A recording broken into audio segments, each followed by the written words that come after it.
Welcome back to Cord Cutting Today, where we break down some of the biggest stories happening in the world of cord cutting, including some new details on YouTube TV's deal with Disney that restored ESPN, but seems to be a few catches on the part about it getting free ESPN Unlimited. We'll tell you what's happening there. Sling TV also has won the first round of its lawsuit with Disney, as Disney is suing them over their new day passes, weekend passes, and week-long passes that give access to Disney-owned channels. We'll break down that, but there's a catch here. Sling TV and Dish could lose Disney-owned channels here next year as their contract's coming up for renewal amidst the contract fight here, the lawsuits. And the judge suggested that maybe Disney just cuts them off when the contract ends. We'll break these stories down and more here in a quick second. First, though, if you like what we do here, you can always let YouTube know by hitting that subscribe button or hitting that thumbs up. If you want to learn more about any of these stories, because I'm about to give you my opinion, but you can read them for yourself. Check out the show notes and in the first pinned comment, and then let me know what you think. I want to hear your thoughts about these stories. So leave me a comment, let me know. With that said, let's dive into it. YouTube TV reportedly not be getting free MLB.TV with its new ESPN Unlimited. This comes from the Puck news organization. They've been doing really great work. John over there is very good at getting the inside story of what's happening in some of these deals. And according to this, his reports, this week, Disney acquired full rights to ESPN Unlimited, or excuse me, to MLB.TV, and it's rumored that they'll probably get enrolled somehow into ESPN Unlimited. I'm a little skeptical of those reports, but he was very clear that YouTube TV's new deal to add ESPN Unlimited does not include MLB.TV. Now, a lot of people are assuming that this deal with MLB.TV is going to be identical to the NHL deal, where NHL games are now included in ESPN Plus, which is also included in ESPN Unlimited. And with that, out-of-market NHL games are now showing up in ESPN Plus there. I've heard different reports that have suggested that maybe MLB.TV will remain a standalone streaming service completely independent from ESPN Plus. Maybe some additional games will appear there, but if you want full access to all out-of-market games, you will continue to have to pay an additional fee to get them. We'll have to wait and see, but what we do know is, according to reports, ESPN's deal with YouTube TV does not include MLB.TV, which also kind of makes sense because at the time it was struck, MLB.TV was still not owned by ESPN. So we'll keep a close eye on that and let you know as we learn more. Also, Sling TV has won the first round in its lawsuit with Disney, and they're celebrating with $1 day passes to access ESPN and other channels. Now, earlier this year, Sling TV launched new bundles that allow you to get access to their channels for a day, a weekend, or just a week. And I know a lot of people use that to get ESPN during the YouTube TV blackout that lasted a couple weeks recently. It's a cheap way if you just want one single day or a weekend or a week-long pass to Sling TV to do it. Well, Disney has sued, and so has Warner Bros. Discovery in a separate lawsuit, arguing that they do not have rights to offer their channels in such a manner as a single day pass, weekend pass, or week-long pass. They asked the judge to put an immediate injunction forcing Sling TV to stop offering these as the trial goes forward. The judge said, I'm not going to do that. He also mentioned in that, hey, you know, your contract's coming up within a year and they'll have to renegotiate. Why don't you just not renew? Solve this in the contract negotiations in a year. Which kind of tells me a little bit here that the judge is not completely convinced that Sling TV doesn't have the right to do this. Now, just because he's erring on that side right now does not mean necessarily that Sling TV is going to win. A lot of people see early judgments like this and jump to a conclusion that Sling TV, oh, they're going to win or they're going to lose. Maybe. It's definitely a good sign for them, but I wouldn't write off Disney pulling off a victory here yet.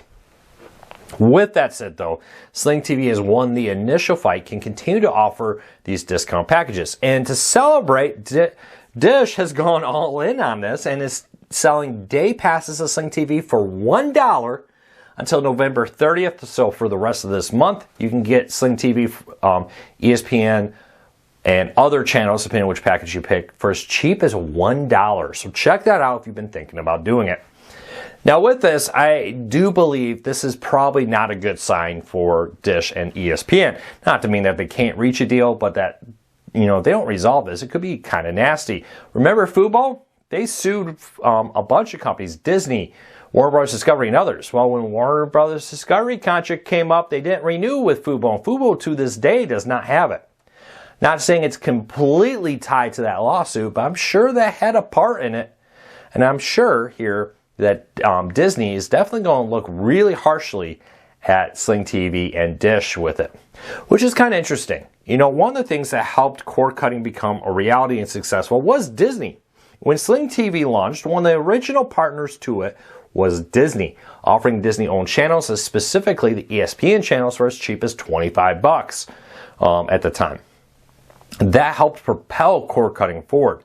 They've had a long-standing partnership, but it's definitely being tried and tested right now with that. So we'll keep a close eye on this, but I suspect a nasty negotiation. They did not announce exactly when it would be due, but sometime within the next year. I suspect sometime in early 2026, mid-2026. We'll wait and see on what happens. Anybody remember when Dish last renewed their contract? That'll give us a hint.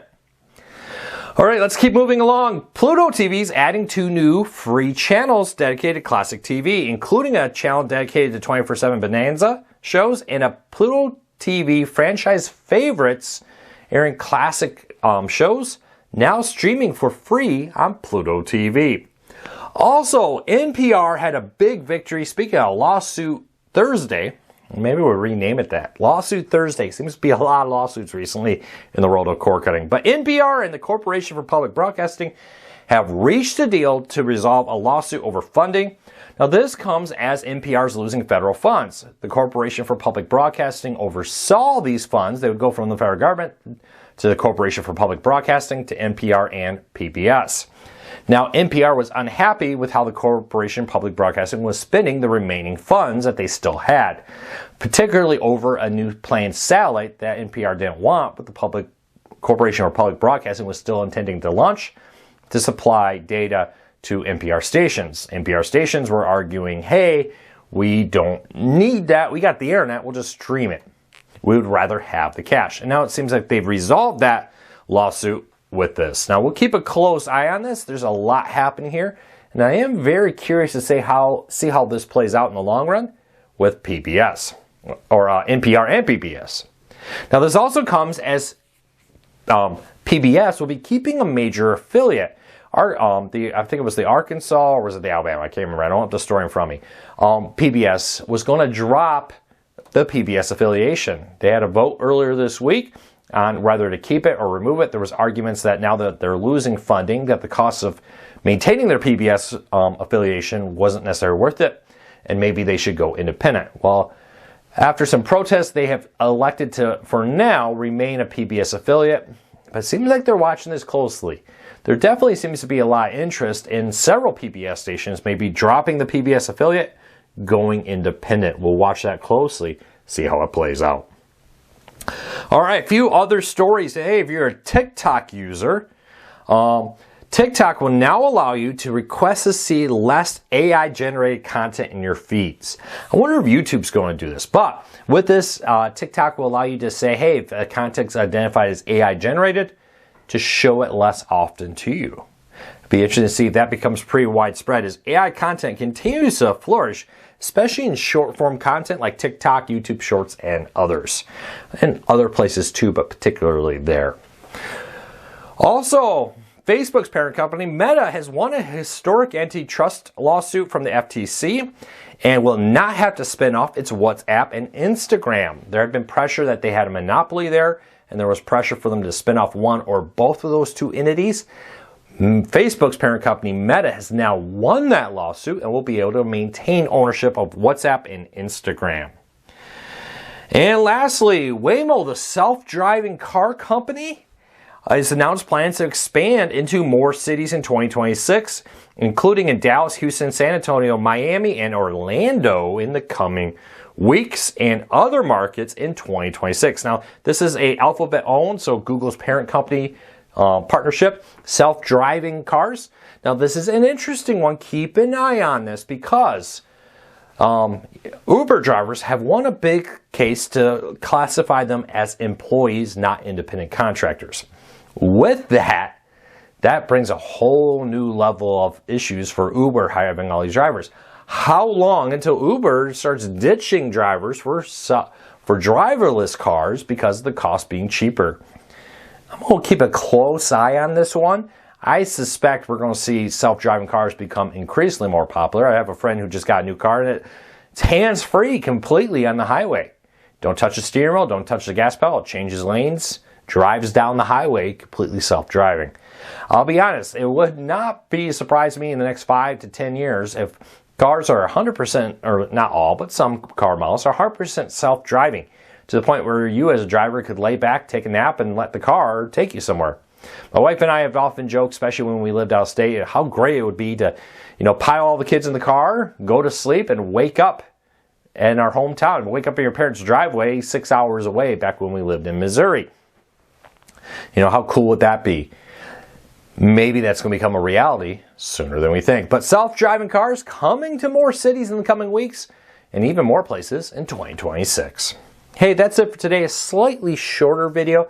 I got something big happening today. I'm going to tell you about tomorrow. Some personal news. I got to go get going to get that taken care of. But I hope you have a fantastic day. I'll talk to you all again real soon. Take care. Be safe. Have a fantastic day, everybody. I'll talk to you all tomorrow.